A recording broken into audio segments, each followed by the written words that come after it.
The thing that I like most about these cars are that you don't have all the parts together. They're all around, they're leftover pieces from other projects. It's super low budget. It's more of a treasure hunt than anything. You have to scavenge around and just make something that's badass. The next project I want to do is a Model A. I want to build a roadster pickup. Call it a rat rod. It's a whole new trend. It's hot right now. Everybody wants one. So my intent is to dip into my own private parts stash, source out a few other pieces around town. I know a bunch of hideouts. People have stashes of parts, and we're going to build this thing. I want to bring it to Las Vegas to sell. There's a show coming up at the end of March, which is dedicated mostly to this kind of custom culture, this new era of car customizers and people who live this lifestyle.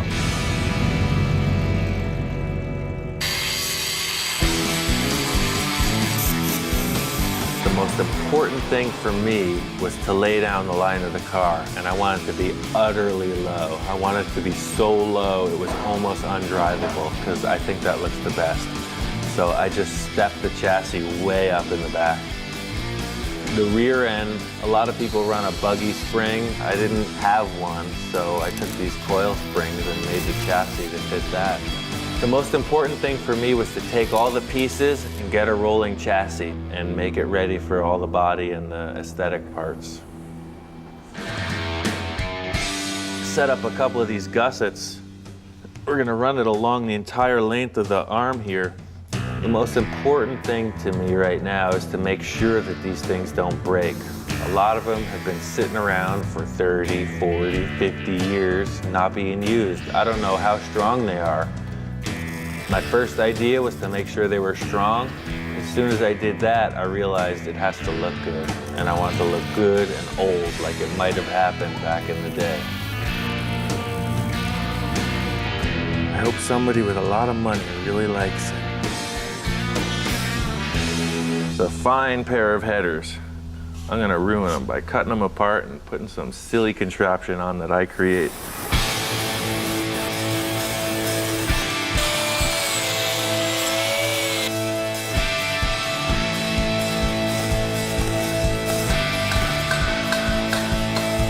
I'm gonna keep these till I'm dead. I'm gonna keep these till I'm all done.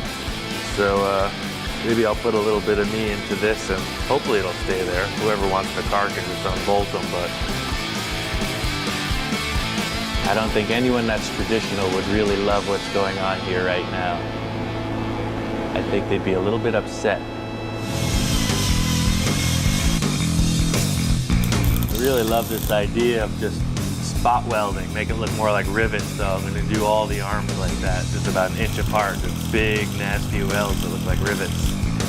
Big rivets makes me think of tanks, planes, military stuff, super industrial, so I'm going to make it look that way.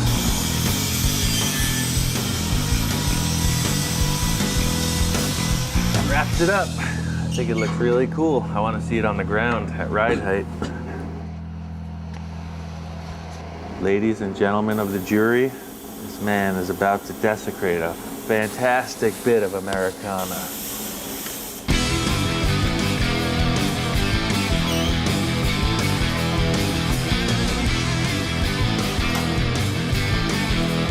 Like I said, I tend to get carried away cartoony.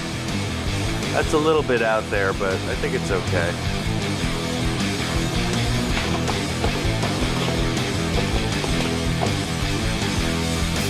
Okay.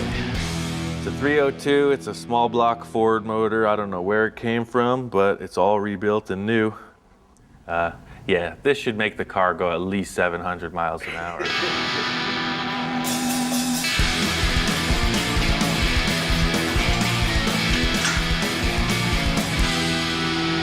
All I want to do is make this car and go to Vegas. My whole life right now revolves around this deadline. It has to be done.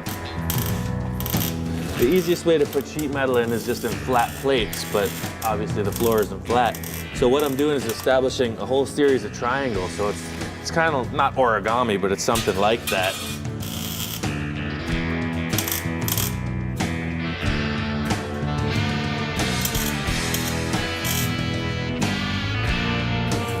thought I was gonna do this setup with the jagged, burned out stuff, but I don't like it. I'm gonna put it in something a little bit more conservative, so I'm gonna start by making a square tube frame that surrounds this license plate.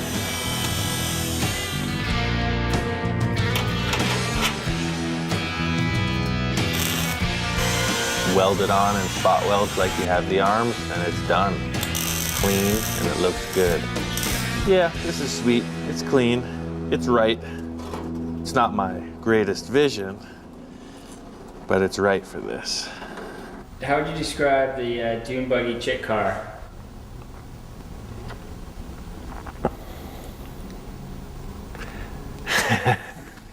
That car is just, that car means so much to me, dude. It's, that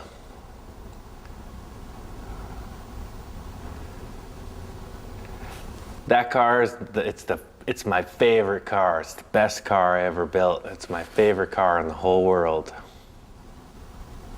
I didn't expect that question. My ex-best friend, ex-girlfriend, she was a super rad artist, painter, sculptor. She said, well, why don't we make a flying dune buggy? I said, what? Yeah, like if Amelia Earhart met Tank Girl, and they got together and made a dune buggy, this is what it would be. A lot of workmanship, a lot of skill, but you know, it ain't cool. It just isn't. My father was working in this building doing construction. He got friendly with the janitor, and the janitor would give him cases of toilet paper and tampons, because that's, you know, all he could hook him up with. He was a janitor. So we always had all these boxes of tampons around, and I had to make these huge fiberglass shapes, and I didn't have enough material. So I mocked it up with some paper mache on the outside, and I took the tampons and threw them in the fiberglass, and they sucked full of this stuff, and I just laid them on. So it's kind of funny that it's a chick car, and it's made out of tampons, the whole rear end. Now this is a really big pizza box. Always order the extra large if you have to make any templates for a pickup truck bed.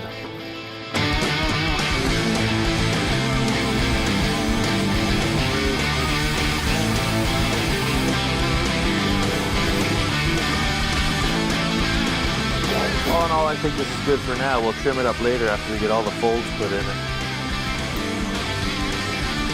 This type of forming with the metal strengthens it. I'm designing so that it looks cool too, but it's mainly for strength because I want this lid to be able to hinge up and support itself. So these will really put a lot of strength in it. I guess again, back to the my car, their car thing. My car would have this.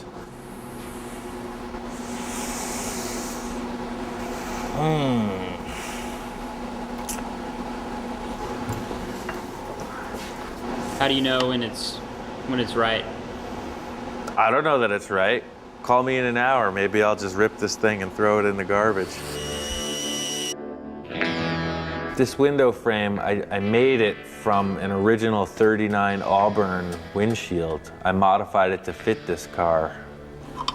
I want to use these two cool old gauges. I don't know where they came from, but got oil pressure and water temperature.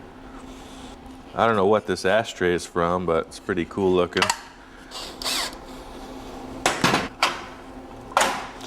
All right, that'll help you with your nicotine fix. And now for your alcohol fix, I think we'll install this fine bottle opener on the dashboard too. The police love to see that. I thought it would look cool to have the same kind of spot welded look like we did with the arms. A car, like any art piece, is an entity unto itself. You want to have a continuity. This is what's left of the original steering wheel. I don't know what year this came from, but obviously it's very old. It's just going to be too big. It's probably going to be up like that. It's here. Just change it around. I guess my favorite thing about the old tools is that it's not with mass production in mind. It's all about the handcrafting. So you get a lot of tools left over from industry that don't make money for people, so you can pick them up cheap.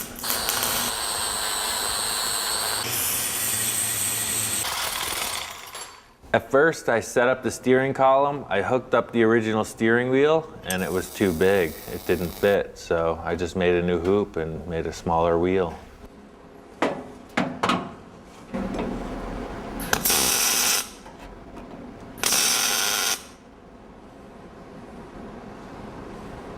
I mean, now that it's starting to look more like a car, I'm thinking about the paint, and of course I was originally going to go with like flat black with red accents, but after seeing the dashboard and how cool it looks, I think I want to see what this will look like when I shine it up.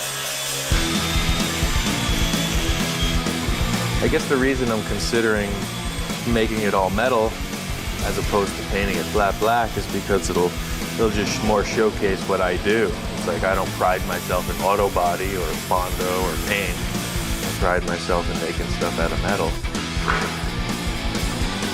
Makes me think of like a sardine can or something. It's like it's cool. I think the rusty frame is enough. I'll paint the rest black. I can't decide where to put the shifter. I mean, originally I was going to put it in the middle, big tall shifter. My other car has that. I've seen a lot of other people do it, but there's just no room in here. So I remembered I had this is an emergency brake for a Chevy truck, like a 66 or something. I think I want to make a jockey shift, a suicide shift for this car. So when you're driving, you're out of the car. You're like, it's really tough. Come on!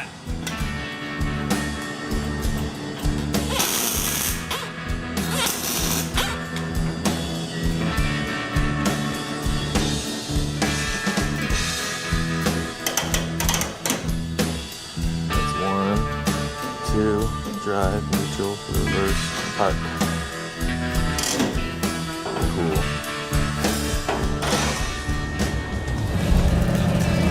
We pick a certain era of a hot rod or a custom and the time frame of when that car might have been built, and then we just basically adhere to that year or group of years and build the car within those parameters. My name's John Fisher, and been a chopper member for the full life of the club. And this is my 36 Ford. It's all done 40 style, kind of motorboat style. It's been chopped, 40 Ford fenders, and the taillights have been changed, and now they've been blended into the tail guards. Everything's been shaved. It was my initial design, and I kind of researched it. It has a 50 Ford Deluxe steering wheel. You know, it would be in primer, but I've kind of gone beyond primer and finally painted it. And I don't know, it just kind of snowballed. It was hard to stop doing stuff to it. Kind of gives you a feel of what it would have been like for a guy driving it, you know, in the 40s or the 50s or the 60s or whatever, depending on what car we're driving. You know, it's like a time machine in a lot of ways, I think. We had these guys on here. I'm gonna save them maybe for one of my own cars, but we're gonna go traditional on this, or at least as traditional as I can muster. A lot of people talk about Ed Roth. They love his style, his aesthetic style, and he does stuff that nobody even understands, or he did stuff that nobody understands. So that's what I want to do. People understand this. They can relate. Hopefully they'll pay a lot of money for it so I can do what I really want.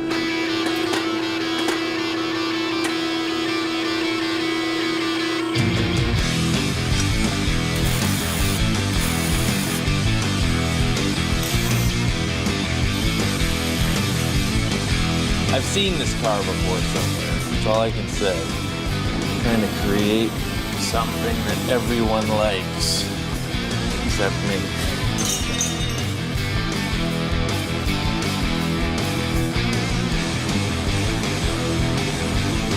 I think it's so done, just like that. Yeah, I decided that these things suck. Change it.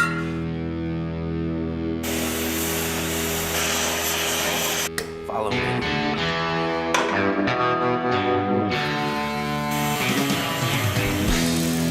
I think aspiring to a traditional build absolutely holds me back. I like the look of it, but I'm not concerned with the year, make, manufacturer. I'm just looking for an aesthetic. And that's what I love about this kind of approach, is that you're not really bound by $1 million paint job. You can change it every week if you want, and it still looks rad. I'm just gonna start painting it. It's gonna evolve into something fantastic. I thought it would look really cool if we left rust in a lot of spots and just put the only gloss paint on the whole car, which is high gloss clear, to just showcase all the old metal. I think that'll look really badass.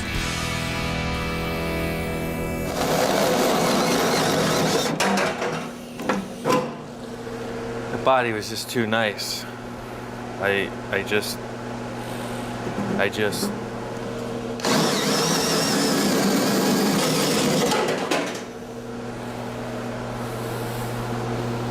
You thought I forgot about those steel toes, didn't you?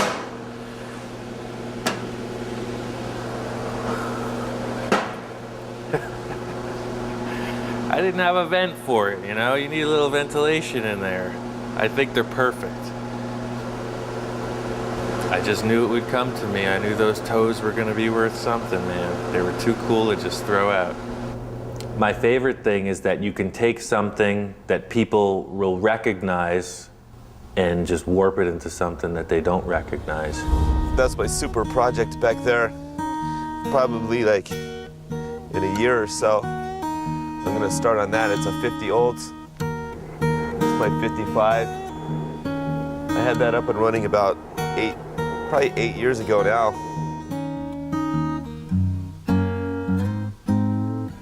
One of my crazy buddies, Nacho, he had some wild idea to build a tiki head for some reason. He didn't know what to do with it, so we brought it over here. But it was one of those things like, you know, who knows what the hell we're doing here with this thing, you know? So this is the workshop. This is where all the cars get built out of here. Maybe 6 to 10 cars within the last 3 years.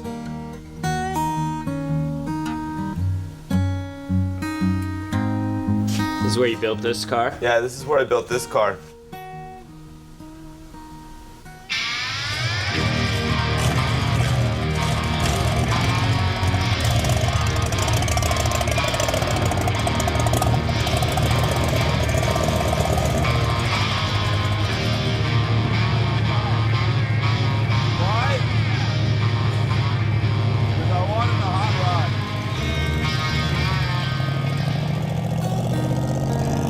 The engine's a 57 392.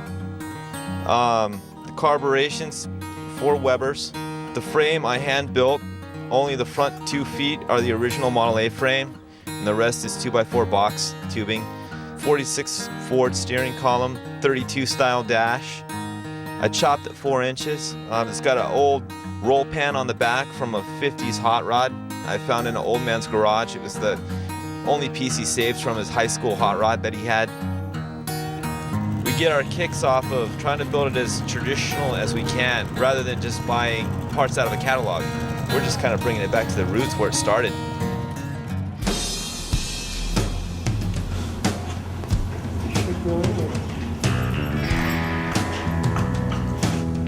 Like an expectant father.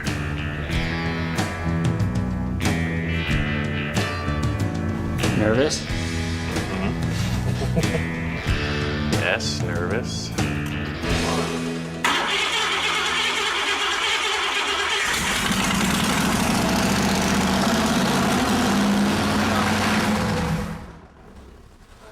That'll do it.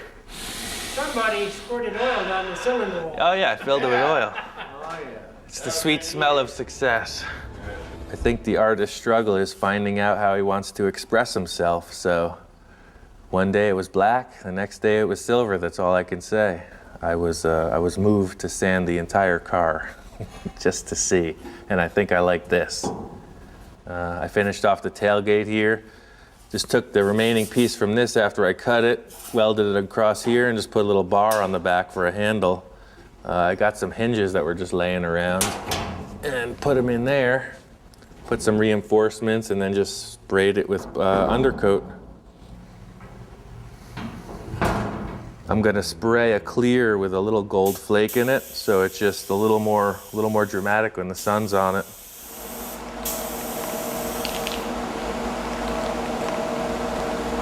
Oh, he's the guy with the gold car. Yeah, I saw that car out there. That's the gold one.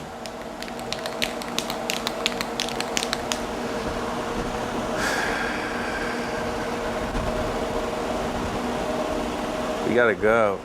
It's almost time. We gotta go.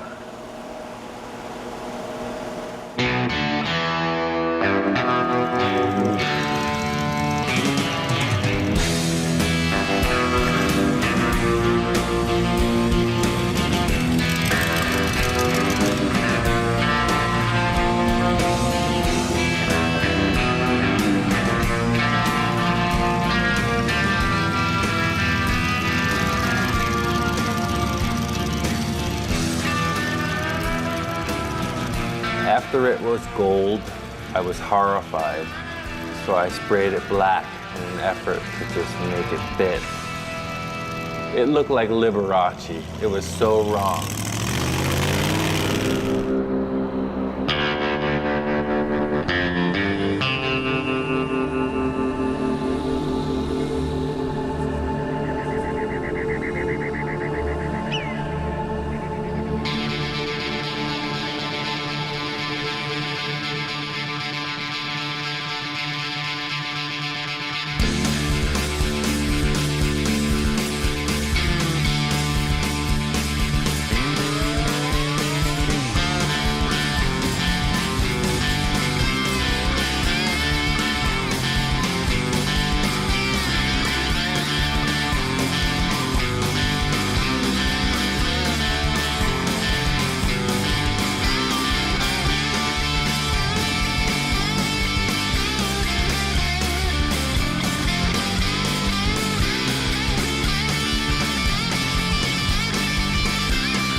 The car club, the Shifters from Southern California, throw a car show every year.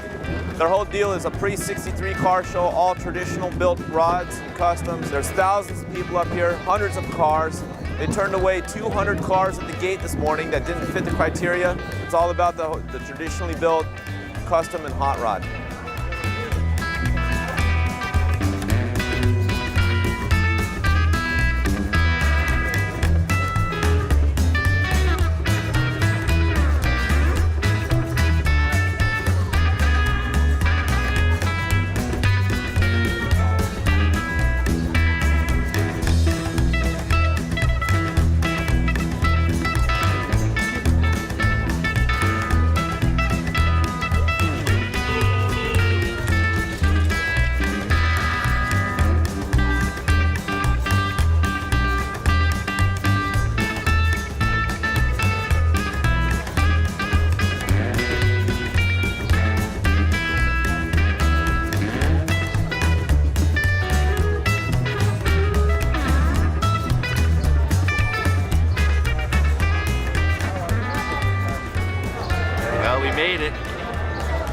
We pulled in last night and this place was already packed. I couldn't believe it.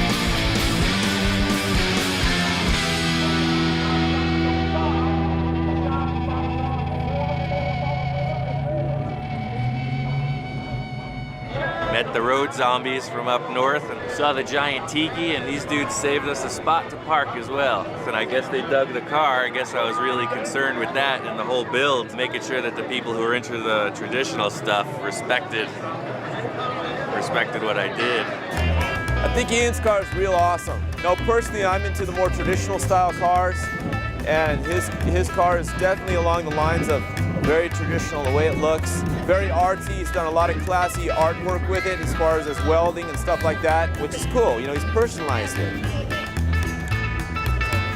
I was noticing the tie rod ends, how all the weld and stuff, all this like kind of little spot welds.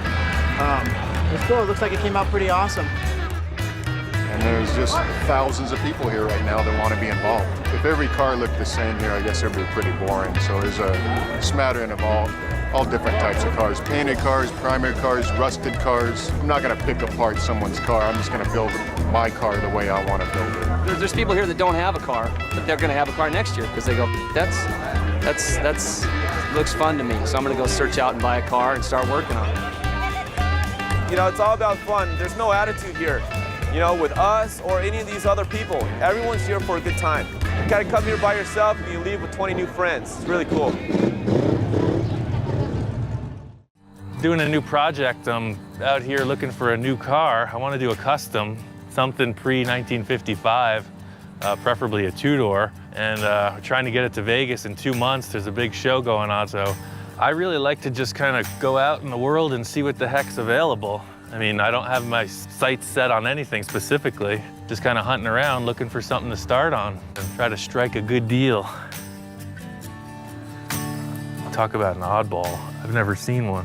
I mean, it's not really like a custom, but if you laid this thing on the ground and just made it a total driver, this thing would steal the show. This thing is huge. It's not really the look I'm going for. This car's got potential, but it's not the one. This is more what I'm talking about. Another DeSoto, 40 something, 41, who knows? It's like cool features on all these different cars, but I don't know, I'm just not feeling it. I've been looking all around for a few days now. I've hit up like 5 different spots, and when I see it, I'm gonna know it. I'm just not finding it right here. My friend Roman, he's got a line on this 54 Chevy. It's over at his buddy's house, so I think we're gonna check it out.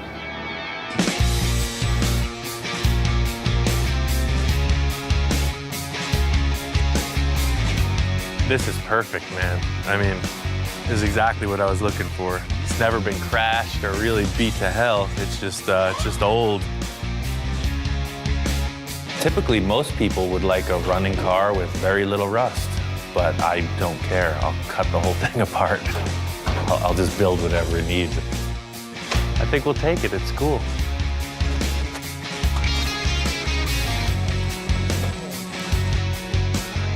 Thank you. On the 54, everything mechanically is junk, so I need to find a car that I can pull all the new stuff out. It's all the way in the back. Yeah, all the way by that dumpster. What I'm looking to do is update the drivetrain. This Skylark is a perfect example because it has late model 350 V8. It's got power steering, power brakes. I can gut everything I need out of this thing and put it into the new car. Thank you, Gus. I appreciate it.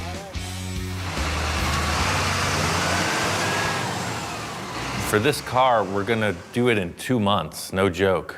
We're just gonna hustle it out. There's no other way. I gotta hit this with all guns blazing. So my friends Roman and Trent are gonna help me out. The only thing I wanted to save from the 54 was the 2 pieces of glass, front and rear windows, and the body skin. We just got rid of everything. What I'm looking to do is update the drivetrain. It's typical to subframe a car, so that's what I'm gonna do with this. Big mama, shake it like you really can. Hot time, yes, I sure could be your man. Hot time, living in your neighborhood. Supper time, baby, you be looking good.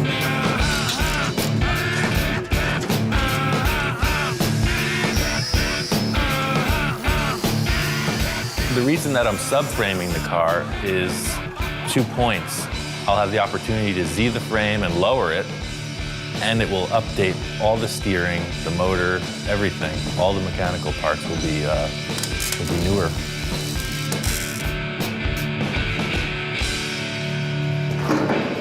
Yeah, it's cool. Now all that's left to do is everything.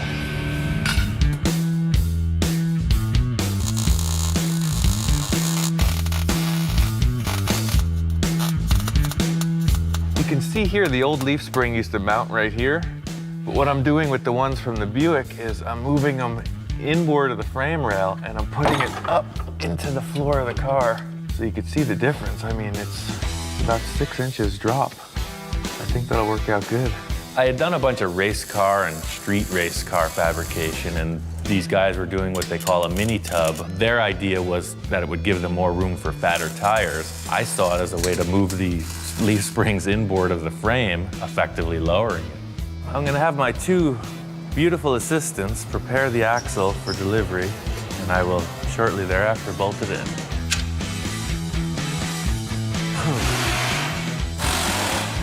I came up with this idea for the rear leaf spring perches. I'm gonna put 2 crossovers, 1.5-inch tube across the frame, and the springs will actually locate between them on these cross braces.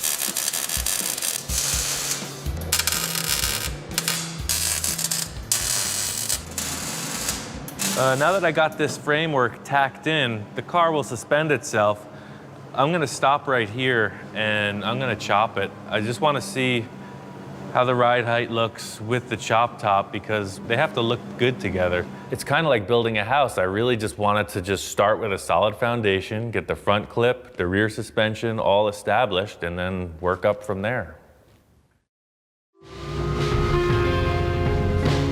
In the early 50s, when customizing was probably not fully mainstream, George Barris was the one that promoted it and made it mainstream. When Barris moved from the Compton Avenue shop to Linwood, he had both of these buildings, this building and the building next door. This was a note he sent when I called him and told him that I rented this building and what the whole plan was and stuff. This letter came in the mail like a couple days later. When I was in high school, there was a Rod and Custom magazine that came out that had an article on Barris, the early years. And I showed this to my friend and said, hey, you know, how cool would it be to work there? In the early 50s, this was the parking lot. That's what this wall is here. You would be standing pretty much where this Lincoln like bumper is. Ideally, it'd be neat to have this shop to where people could come and see what's being done, and it really feels like you just walk back in time. This Ranchero is gonna be this car. He first brought us the car and with this picture and said, I want to build something like this. And it was like, well, if you like this car, you know, why don't we just build this car? We try and get people to pick an era. It doesn't limit you, but it gives you just an idea, a little spectrum of what would look right when the whole thing's done. Mostly for us, we try and just stick in the little era of what the customer wants. Like, hey, I want my 55 Cadillac to look like it was made in the late 50s. And then you got pretty much everything laid out, what you want to run. The majority of the stuff we use, if we're starting with something that hasn't already been messed with before, we try and do it on lead.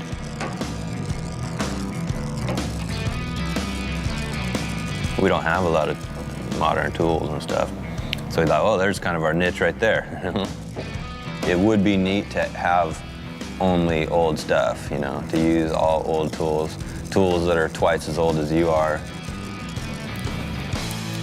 But I like to do as much acetylene welding and stuff as I can. It's neat having that kind of stuff around. Like, it just feels comfortable. It feels like it's done this job before. All I gotta do is keep doing it, you know? If somebody asks me to chop a car, again, I look at it and I make sure that the top flows. See, that's the most important thing to me, is to flow the top. And you do that right through the rear window. So the whole rear window and everything flows with that roof. So that's important, is the flowing of the top. For some reason, I'm fascinated about this sloping roof line. And maybe I'm all wrong by using cars like this, because I've tried it twice so far, and both were a little exaggerated. But I think if I mellow it out and just don't be so drastic about it, I think it'll be a good look. I'm not doing anything like, oh, 3-inch chop in the back, 2-inch in the front, or whatever. It's not gonna be like that. I'm just gonna cut the roof off and see how it looks. The most challenging part of chopping a top is the glass. You have to build the top around what you're doing with the glass. I didn't like the B-pillar, so I just came up with this idea to tilt the roof back and just refit the whole back window skin. It's kind of that moment of truth. Everything's cut out. I just got to figure out exactly where I want to cut the windshield pillar to tilt this thing down. One of the concerns I have is the trim as it comes through. It follows a nice smooth line. So if I pivot it here, then the trim will come up. Unless I cut it just above the trim line and then just lay the windshield down, pivot it right here, then they'll come up a little bit. I think it's what I'm gonna do.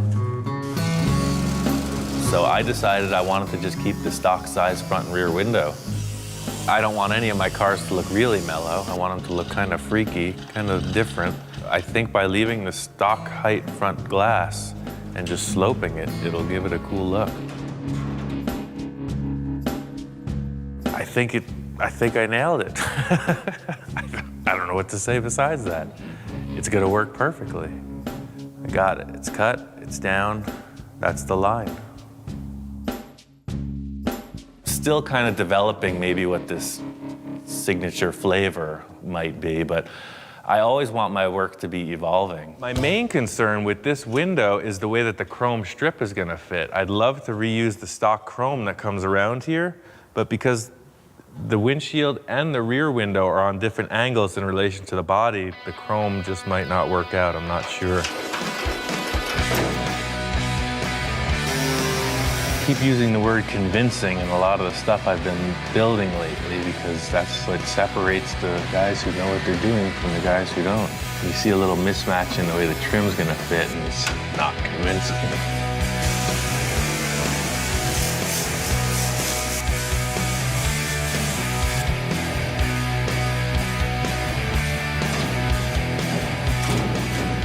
Putting the window back in was the hardest part of the job. That's all it takes is one wrong move, lose the whole thing. I'm stoked with the way this window fits. I'm just gonna take my time, weld it nice so I don't warp the roof skin. It's on. I mean, we're there. It's just a matter of following through.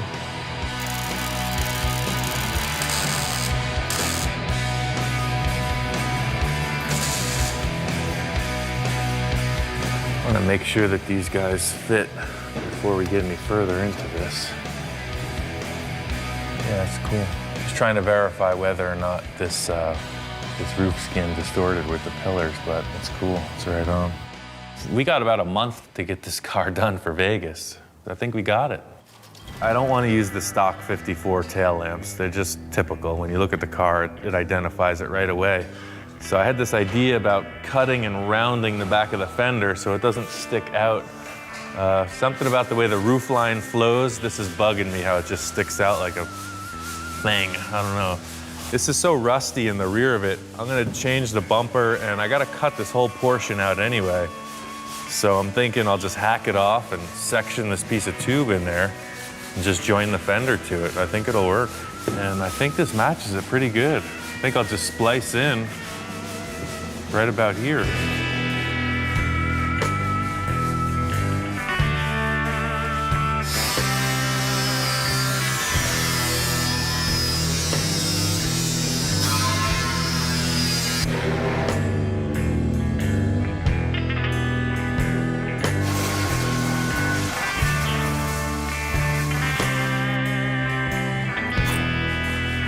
I don't even see a reason to take the rest of the tube off. I was thinking about cutting it in half, but why?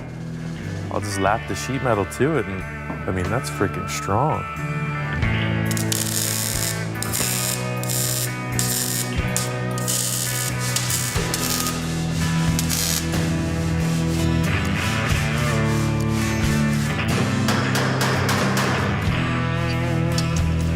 kind of weird to put a big tube in the quarter panel of the car, but it's what I need. It looks great. We're on a strict deadline. I could spend 2 months making a quarter panel.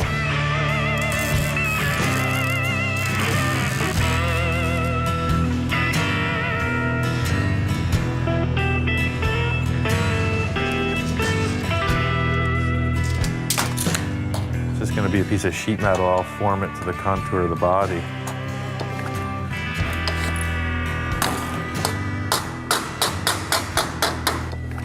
This Fender's kind of a funky shape. It's a compound curve in a few different ways. I'm just gonna tack it in place and then hammer it with a dolly. I think it'll follow through fine.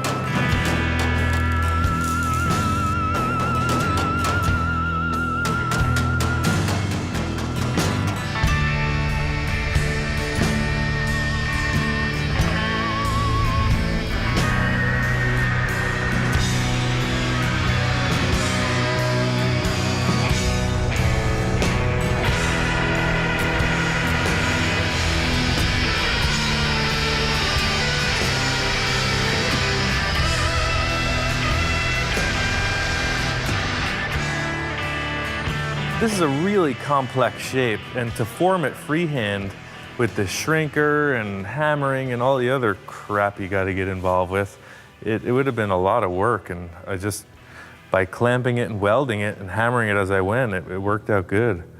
Because this is more of a sculpture, it's just a shape that I have to look at the whole thing, so I want to just get this taillight fender area finished and then color the whole car gray so I can kind of get a concept of what it looks like. I mean, the whole idea is just to get what it looks like in one color. And I'll be damned if it doesn't look like a car. Yeah, it's cool. You could geek out on something till the end of time, but I think by doing those two simple things, raking the stock front glass back and lowering the taillights, it's a different car. It's really cool. I think the roof line is nailed. I think it's done. We're about a week out, and I gotta call in all the help I can. It's time to get this thing nailed. We're on our way to the Burbank Airport to pick up Big Bob Gore, or as someone has put it, hardcore Bob Gore. Bob is an eccentric who stalks me on cyberspace, and he's come by the shop a bunch of times and helped me out with my cars. He's a pretty cool dude, so he wanted to come by and help out with this one too.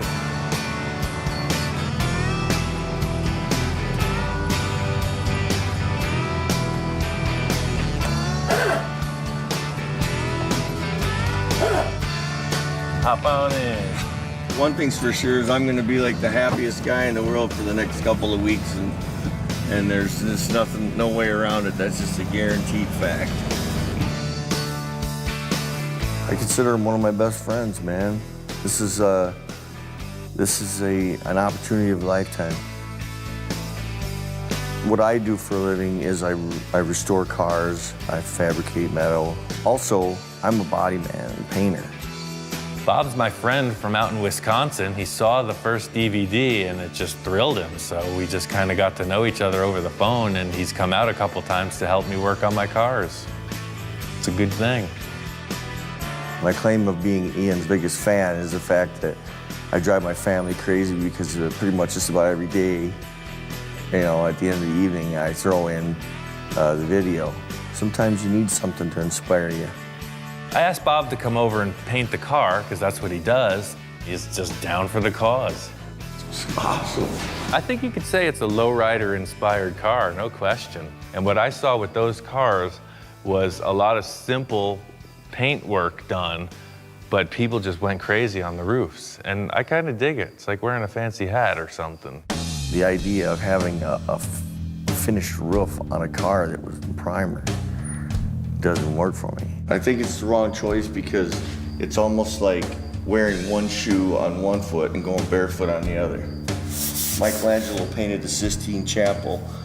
The Pope was telling him how to paint it, when in all actuality he knew that Michelangelo knew that it should be this way. So that's me, man. I'm in that position. Yep, you're the Pope and I'm Michelangelo. I didn't see what he was seeing. I felt it was the wrong way to go. I'm used to painting a whole car at once, not just one section of it. And we'll get used to it, man. This isn't a dealership. We had a disagreement about how the car should be painted. The bottom line is we need to get through this paint job so we can finish the rest. So I just let him go with it. it was the first time he and I ever butted heads.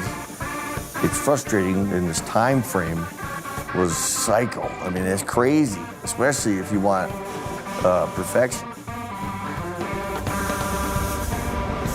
I walk in on the car and the first impression makes it, and the car just imploded.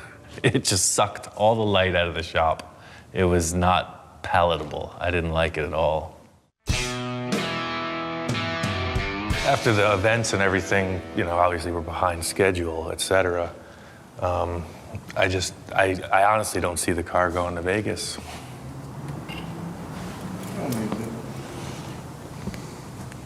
No, I mean, we're not going to take it.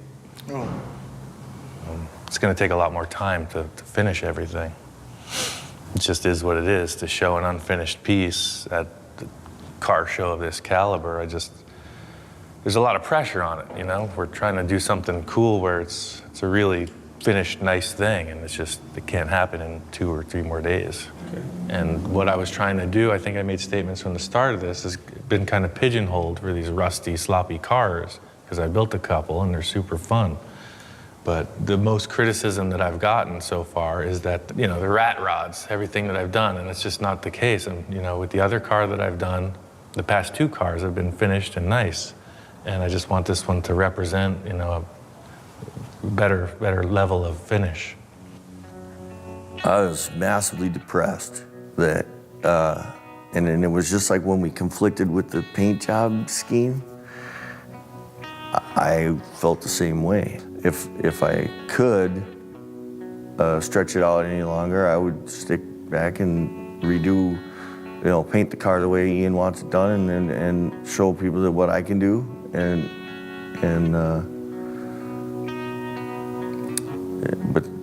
but we couldn't. I guess I'm just at a little loss for words. It's, you know, it's pretty much a bummer.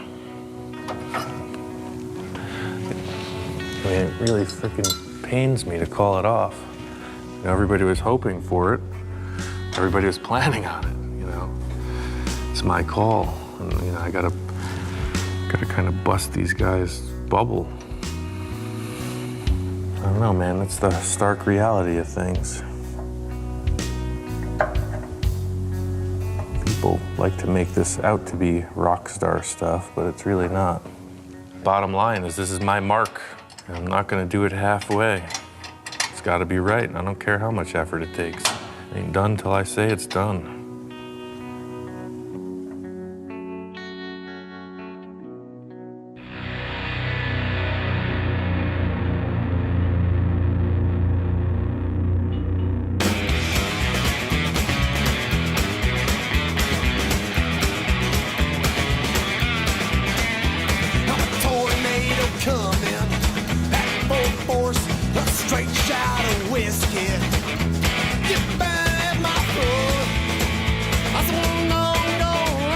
We got everything done on the car I wanted to. Paint looks good. We put the upholstery in and just took it up to this show in Ventura. It's finished. I'm your fool. When you bring me sorrow, you bring me pain. Baby, baby. We made it. We motored out on the freeway and it's all good. Made it here and the show's on.